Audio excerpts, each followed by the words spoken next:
नमस्कार प्रिय भारतवासियों। हमारे छत्तीसगढ़ राज्य में जिला धमतरी के कुरूद विकास खंड से संविधान जानो अभियान की शुरुआत हुई।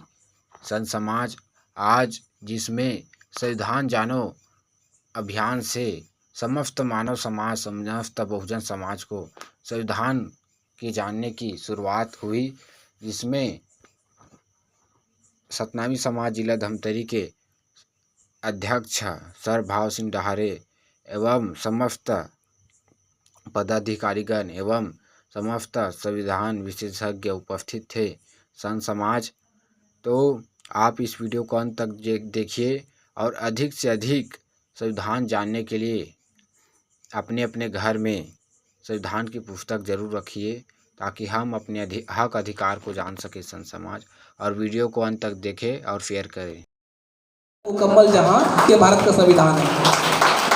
तो साथियों, सब क्लासिफिकेशन, उप वर्गीकरण, मतलब एससी की जो छत्तीसगढ़ में लगभग 46 जातियां हैं, जनजाति की लगभग 52 जातियां हैं। तो इसको बांट देने से क्या समस्या का समाधान हो जाएगा? अब मैं एग्जाम्पल देना चाहूँगा। आदिवासी समुदाय में बैगा जनजाति, बिलासपुर के पेंड्रा गौरेला मरवाही में लगभग इनकी संख्या है। मुश्किल 5वीं 8वीं पढ़ा है। सरकार एक निर्देश निकाली है कि जो भी बैगा जनजाति का व्यक्ति 12वीं पास होता है उनको सहायक शिक्षक या आरक्षक बनाया जाएगा। प्रशासन, कलेक्टर शिविर लगाती है कि कितने बैगा जनजाति के 12वीं पास हैं, खोजने से 1-2 मिलते हैं। तो क्या सब क्लासिफिकेशन करके बैगा जनजाति को, बिरहोर जनजाति को, या जो अबुझमाड़िया जो जनजाति है उनको आधा % आरक्षण देने से क्या वो मुख्य धारा में जुड़ जाएंगे? मैं ताजा उदाहरण बताना चाहूँगा। साथियों, सब क्लासिफिकेशन की शुरुआत, उप वर्गीकरण की शुरुआत सबसे पहले 1974 में शुरू हुआ था। 1974 में जो अनुसूचित जाति की जो जाटव जाति है, चमार जाति है, उनको 2 हिस्सा किया गया। एक डॉक्टर अंबेडकर को मानने वाले, एक जो तथाकथित पंडित पुरोहितों को मानने वाले, मजहबी सिख और वाल्मीकि। इन समुदायों को अलग करके अनुसूचित जातियों को 2 हिस्से में बांटा गया। 25% रिजर्वेशन एससी के लिए निर्धारित थी संविधान के आर्टिकल 64 और 335 के परिपालन में, 341 को ध्यान रखते हुए, और 25% सीटें वाल्मीकि सिख और वाल्मीकि के लिए, और 25% गैर वाल्मीकि और गैर मजहबी सिख के लिए, जिसको जाटव समुदाय कहते हैं। ये एग्रेसिव कौम थी, लड़ने वाली कौम थी, पढ़ने लिखने वाली कौम थी। 1974 का उप वर्गीकरण सन 2006 तक चला। 36 साल में एक पीढ़ी तैयार हो जाती है। जैसे मैं अपना एग्जाम्पल दूंगा, मेरे माता पिता पढ़े लिखे नहीं हैं, छोटे किसान हैं, लेकिन 36 साल में मेरी एक पीढ़ी तैयार होगी। मेरा शहर सारंगगढ़ जैसे एक बिहड़ गांव से निकल कर आज बिलासपुर में रहता है। 36 साल में एक परिवर्तन है। लेकिन आज हम धरातल में मजहबी सिख और वाल्मीकि समुदाय को यदि हम डाटा देंगे तो 36 साल में गिने चुने IAS बने होंगे। यदि उप वर्गीकरण ही समस्या का समाधान है किसी समुदाय को मुख्य धारा में जोड़ने के लिए, तो 36 साल में तो वाल्मीकि सिख और मजहबी सिख और वाल्मीकि समुदाय से ढेरों IAS IPS बन गए होते, करोड़ों उद्योगपति बन गए होते। लेकिन आज भी स्थिति जस के तस है। और साथ ही किसी एक राज्य ने नहीं, अधिकांश स्टेट ने SC ST को आपस में बांटने का काम किया है। आंध्र प्रदेश ने सन 2000 में बांटा था। कर्नाटक स्टेट ने एक जज के अध्यक्षता में कमेटी बनाई थी। तमिलनाडु ने भी एक जज के अध्यक्षता में कमेटी बनाई। हरियाणा स्टेट में भी कमेटी बनाई। महाराष्ट्र में सालुजू कमीशन बनाया। और 2004 की गठबंधन सरकार ने उषा मेहता कमेटी बनाई। उस कमेटी ने तो यहाँ तक अनुशंसा कर दिया था कि 341 और 342 को संशोधन की दरकार है। लेकिन आंध्र प्रदेश स्टेट ने जो SC वर्ग को 4 भागों में बांटा था, A, B, C, D, इस फैसले को जब सुप्रीम कोर्ट में जब चैलेंज किया गया तो सुप्रीम कोर्ट की 5 जजों की बेंच, जिसमें हेगड़े सर अध्यक्षता कर रहे थे, आज जो हमारे पदोन्नति आरक्षण मामले में संजय हेगड़े सर जो हमारे साथ खड़े रहते थे, उन्हीं के शायद पिताजी या उनके भाई हैं, तो वो अध्यक्षता कर रहे थे। तो उन्होंने बहुत ही बेहतरीन जजमेंट दी थी, जिसको ईवी चन्नैया बनाम आंध्र प्रदेश स्टेट कहते हैं। 2004 में इसका फैसला आया। इन्होंने बहुत बेहतरीन परिभाषा 341 और 342 की रखी। उनका ये कहना है कि ये जो अनुसूचित जाति और जनजाति है ये होमोजीनियस कास्ट है, अर्थात ये समरूप जातियां हैं, सबके साथ छुआछूत हुआ है, किसी के पास थोड़ा कम, किसी को थोड़ा ज़्यादा। ये 342 की जो जाति है जिसको जनजाति कहते हैं, सब के सब कई हजार साल से ये लोग जंगल में रहे हैं, इनको सुख सुविधाएं से वंचित रखा गया है। इसी बात को जब जयपाल सिंह मुंडा जी, जिसको हम आदिवासी जननायक कहते हैं, झारखंड के रहने वाले थे, संविधान सभा में जब बोलने की बारी आई तो जयपाल सिंह मुंडा जी ने नेहरू जी को कहा था कि नेहरू जी, सबसे ज़्यादा अत्याचार और शोषण तो हमने सहा है। पिछले 6000 साल से हमारे लोग पेड़ की कंदराओं में रहे, कंदमूल को खाकर हम लोग अपना जीवन यापन किए, और इस प्रकृति के हम लोग रक्षक हैं, जो जल जंगल जमीन के हम लोग रक्षा करने वाले हैं। सबसे ज़्यादा शोषण हमारे साथ हुआ है, तो सबसे ज़्यादा रेमेडी भी हमें मिलनी चाहिए, ये जयपाल सिंह मुंडा जी ने संविधान सभा में दहाड़ते हुए कहा। तो इस बात को जब आज जो परिभाषित करने प्रति ईवी चिन्नैया जजमेंट में इस बात को 5 जजों की बेंच ने कहा कि SC ST समरूप जातियां हैं, इसमें उप वर्गीकरण नहीं हो सकता। जो राष्ट्रपति द्वारा जो अधिसूचित जाति है, जो 342(1) में जो सूचीबद्ध है, इसमें किसी भी तरीके से छेड़छाड़ करना, किसी जाति को शामिल करना, किसी जाति को बाहर करना, यह संसद का काम है। यदि ऐसा किया जाता है तो ये राष्ट्रपति की अधिसूचना के साथ छेड़छाड़ है। एक और महत्वपूर्ण बात इस जजमेंट में कही सुप्रीम कोर्ट ने, इतने सालों में 1950 से लेकर सन 2004 तक जो कुछ जातियां पिछड़ी रह गई है, मुख्य धारा में जुड़ी नहीं है, उनको मुख्य धारा में जोड़ने के लिए सरकारों ने क्या प्रयास किए? क्या इसका डेटा है सरकार के पास, या सरकार के पास कोई रिपोर्ट है? तो शासन की तरफ से सन्नाटा छा गया, क्योंकि शासन के पास या उस समय आंध्र प्रदेश स्टेट के पास कोई स्पेसिफाइड डाटा नहीं थे जो SC ST वर्ग को सब क्लासिफिकेशन करने की बात कहते थे।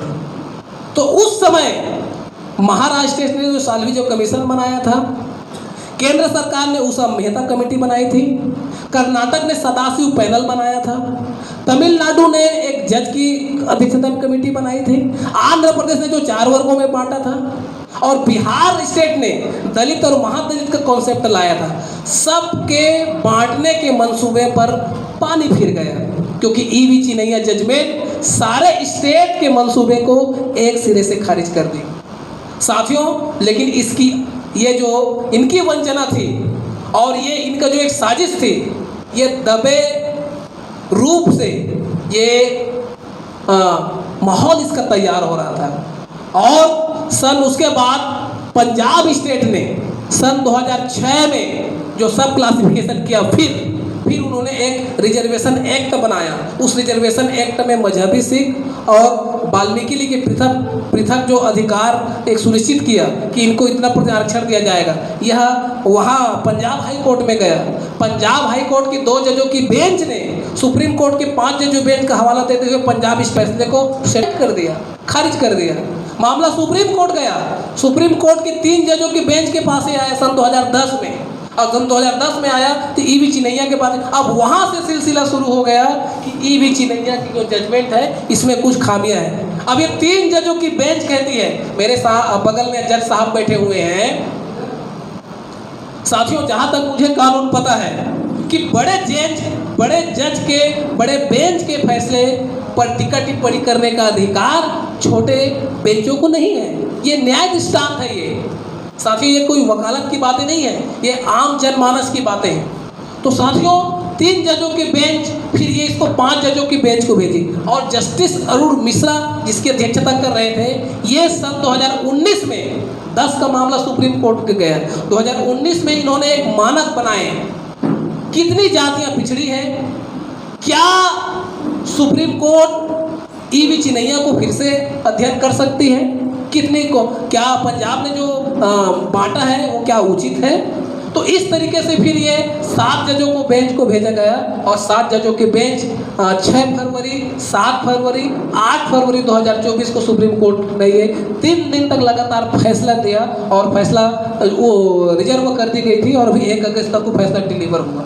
मेरे यहाँ पर इसको बताने का तात्पर्य ये है साथियों, एक तो ऐसे भी लगभग 6700 जातियों हम बटे हुए हैं। मनुष्य भी जो अनुसूचित जाति की जो जातियां हैं एक दूसरे के साथ बेटी रोटी का रिश्ता नहीं रखती हैं। मेरे मित्र भाव सिंह डारे सर बार बार क्यों कहते हैं माड़ी जोर के भात खाने के लिए? इसलिए कहते हैं कि हमारे पुरखे एक थे। साथियों, यदि हम सतनामी जाति की बात करें तो मैं आज भी कहता हूँ सतनामी कोई जाति नहीं है। जिसको मेरी बात पर विश्वास नहीं है वो tribe and caste central province in India किताब को यदि पढ़ा लिखा वर्ग पढ़ेगा, गूगल में आप सर्च करके देखिए, 4 वॉल्यूम में किताब है। इस किताब में सतनामी सेक्ट की इतिहास लिखी हुई है। इस किताब में जो हमारा गोंडवाना लैंड है इसकी इतिहास लिखी हुई है कि जैसे मेरा सरनेम कोसरिया है, कोसले लिखता हूँ, कोसरिया मरार भी होता है, कोसरिया राउत भी होता है, कोसरिया साहू भी होता है और कोसरिया सतनामी भी। ये क्या बात है भाई, सभी जाति में कोसरिया है। एक्चुअल में ये सारे कोसरिया एक है और जो लोग सतनाम आंदोलन से जुड़े वो लोग सारे के सारे सतनामी हो गए और बाद में इसको जातिक नाम दिया गया। एक्चुअल में सतनामी एक ग्रुप है। छत्तीसगढ़ के जो वंचित समुदाय के लोग थे जो किन्हीं न किन्हीं कारणों से जमींदारों से, पेशवाओं से और ये दिकुओं से जो प्रताड़ित थे वे बाबा गुरु घासीदास जी के साथ आकर सतनाम आंदोलन से जुड़ गए और इस प्रकार इन जातियों का एक समुच्चय बन गया सतनामी।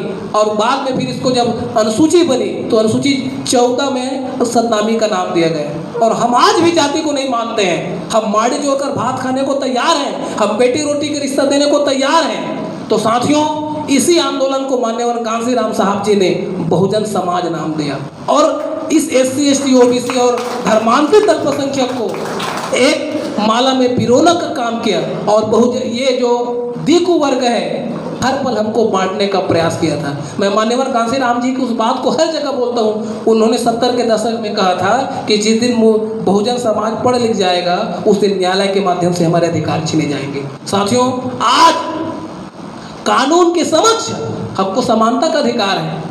किसी की हिम्मत है कि हमको राह चलते गाली दे सके? SC ST को एट्रोसिटी एक्ट 1989 के तहत धारा लगवा देंगे, उसको हमको डरते क्यों हैं? साथियों, हमको केवल 2 बात के लिए आज ये सरकार और ये जो लोग डरते हैं। 2 बात, इसी बात के साथ अपने मैं बातचीत को खत्म करूंगा। क्या वो 2 बात थी? एक बात, बाबा साहब डॉक्टर भीमराव अम्बेडकर जी के प्रयासों से एक वोट, एक आदमी और एक कीमत का जो अधिकार भारत के संविधान ने दिया। हालांकि ये संविधान में कहीं पर स्पेसिफाई नहीं है, लेकिन यदि सारे आर्टिकल को देखेंगे, जैसे भाव सिंह धारे साहब ने जो पोस्टर बनाया था, आर्टिकल 14, 15, 16, 17, 38, 46, 330, 332, 334, 335, 5वीं अनुसूची, पेशा कानून, ये 243 जिसमें नगरीय निकाय और पंचायत में आरक्षण मिलता है, ये सारे जो आर्टिकल हैं, यही आर्टिकल एक वोट, एक आदमी और एक कीमत का अधिकार दिया है। साथियों, ये इस अधिकार, चाहे हमारे किसान का व्यक्ति रहे और चाहे वो टाटा अंबानी रहे, सब कानून के नज़र में समान है। और ये आर्टिकल 14 से हमको मिला है, 15 से हमको मिला है और इसीलिए आज ये लोग हमारे घर में आते हैं AC चमचमाती गाड़ियों में और जब हमारा वोट ले लेते हैं तो ये भूल जाते हैं। मैं इस बात को भी यहाँ पर कहना चाहूँगा, 1950 के बाद देखिए, मैंने आप लोगों को बताने की कोशिश की कि कैसे आरक्षण संविधान में आया। अब आरक्षण का क्या हुआ, संविधान जानना क्यों जरूरी है? साथियों, संविधान बनने के बाद हम सब लोग कानून के नज़र में समान हो गए, सबको लोक नियोजन में अवसर की क्षमता हो गई, देश के विभिन्न जगह में जाने का अधिकार मिल गया हमको। कोई हमको यदि जातिगत गाली देगा तो उसके लिए कानून में अस्पृश्यता निवारण अधिनियम आ गया, सिविल राइट्स के अधिकार मिल गए, नौकरियों में आरक्षण का अधिकार मिल गया, राजनीति में आरक्षण का अधिकार मिल गया, पृथक बजट के लिए आर्टिकल 38 और 46 आ गए। तो क्या जो दीकू वर्ग जो पिछले 2500-3000-4000 साल से हमारे ऊपर वो लोग चुप रहते हैं? बिल्कुल नहीं रहते।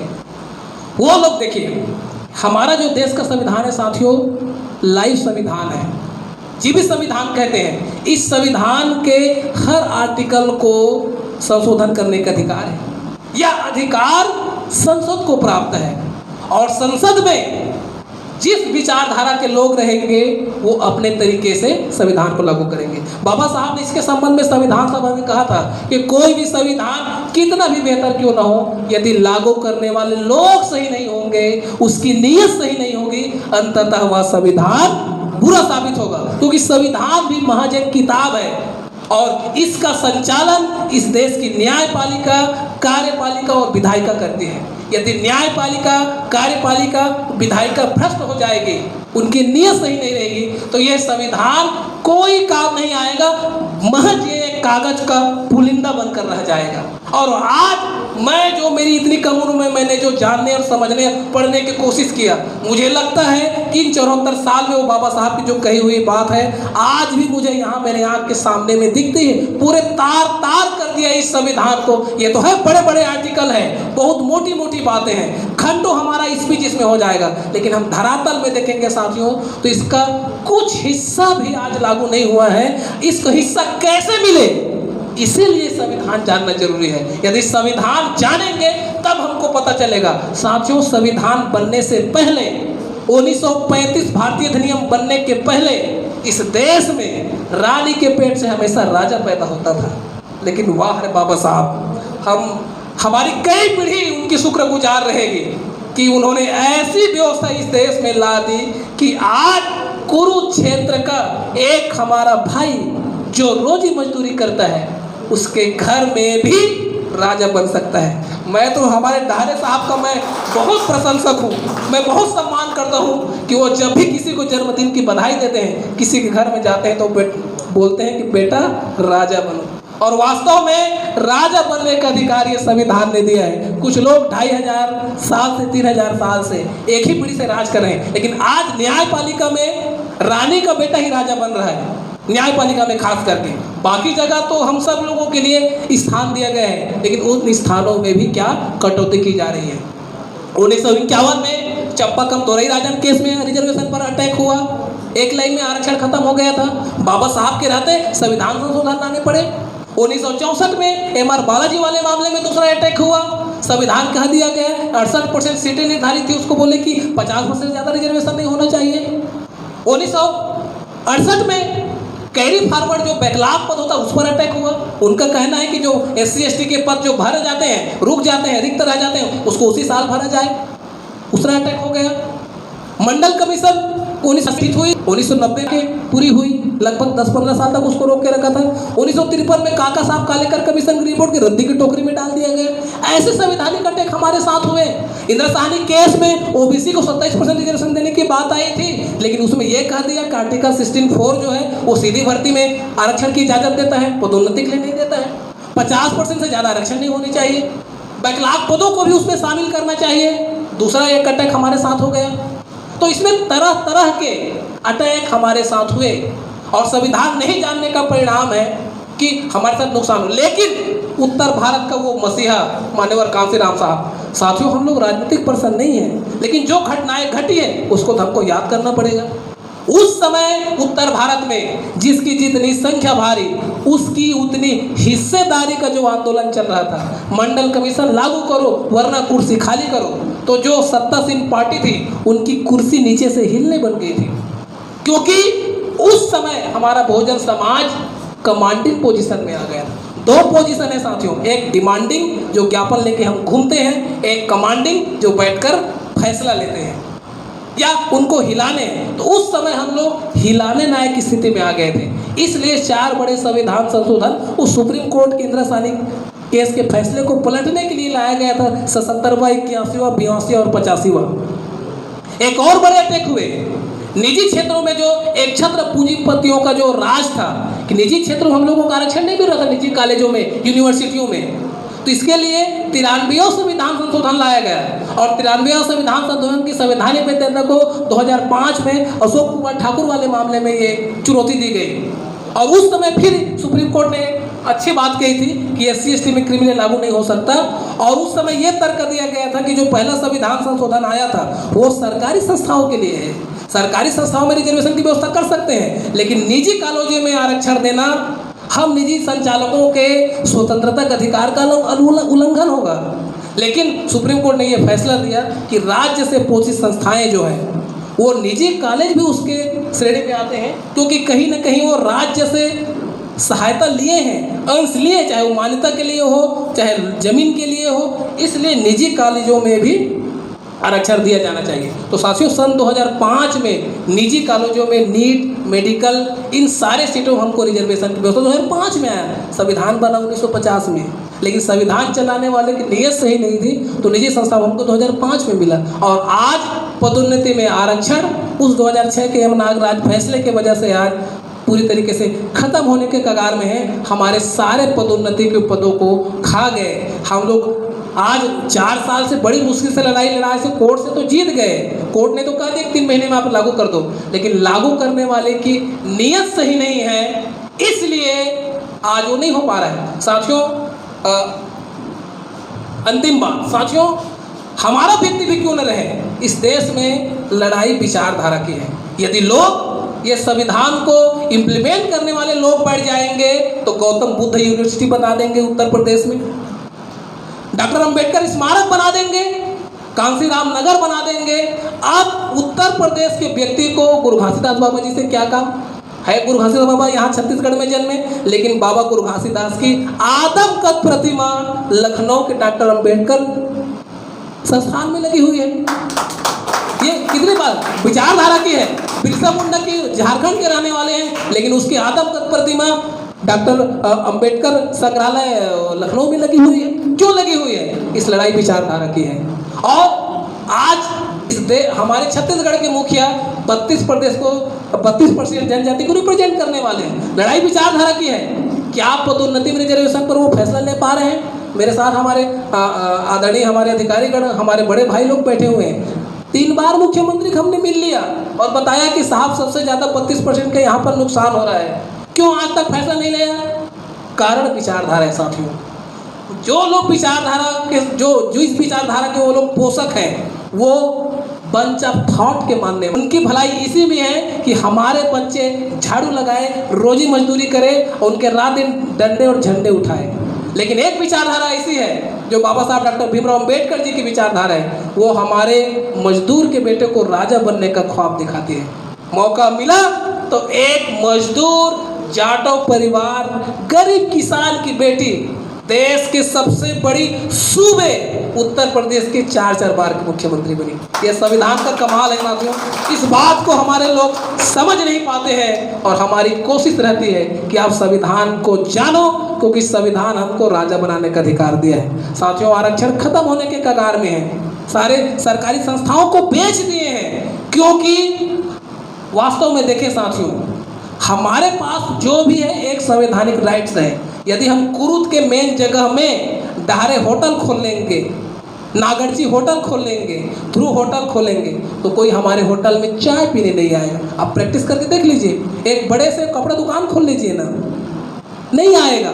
लेकिन हमारे पास संवैधानिक अधिकार है, इसलिए आर्टिकल 335 में प्रत्येक सरकारी संस्थाओं में हमारे दावे की व्यवस्था है। इसलिए हमारी जनसंख्या के अनुपात में रिजर्वेशन सीटें मिलती हैं, शैक्षणिक संस्थान को सीटें मिलती हैं। उनकी मजबूरी है, क्योंकि यही सुप्रीम कोर्ट और संविधान ये कहता है कि संविधान के मूलभूत ढांचे में संशोधन नहीं हो सकता। और ये विचारधारा का बीच बीच में इन लोगों की स्टेटमेंट दिखता था। अभी 1.5 साल पहले इस देश के उपराष्ट्रपति ने एक जगह बोला था कि आज देश आगे बढ़ गया है, संविधान के मूलभूत ढांचे में संशोधन की जरूरत है। संशोधन मतलब आरक्षण में संशोधन, संशोधन मतलब बजट में संशोधन। आज इन्हीं के लिए और सब क्लासिफिकेशन का एक और उपाय है साथियों, बजट। SC/ST के लिए पृथक बजट बनाने का प्रावधान है आर्टिकल 38(2) और 46 के परिपालन में। लेकिन सरकारें जो बैठती हैं वो जनसंख्या के अनुपात में बजट नहीं बनाती हैं, और बनाती भी थी है तो उसको टारगेटेड स्कीम में खर्चा नहीं करती। जैसे इस साल 1,46,000 करोड़ का केंद्र में बजट बना है, 88,000 ST के लिए बना है, लेकिन उसमें से महज SC के लिए 3%, एसटी के लिए 1% राशि ही टारगेट स्कीम में खर्च होती है। हम तो कहते हैं भाई, अरे क्यों आप वाल्मीकि समुदाय, मजहबी सिख को, हमारे अनुसूचित जाति के घसिया समुदाय को, जनजाति के बैगा समुदाय को, बिरहो समुदाय को क्यों आप सब क्लासिफिकेशन करते हो?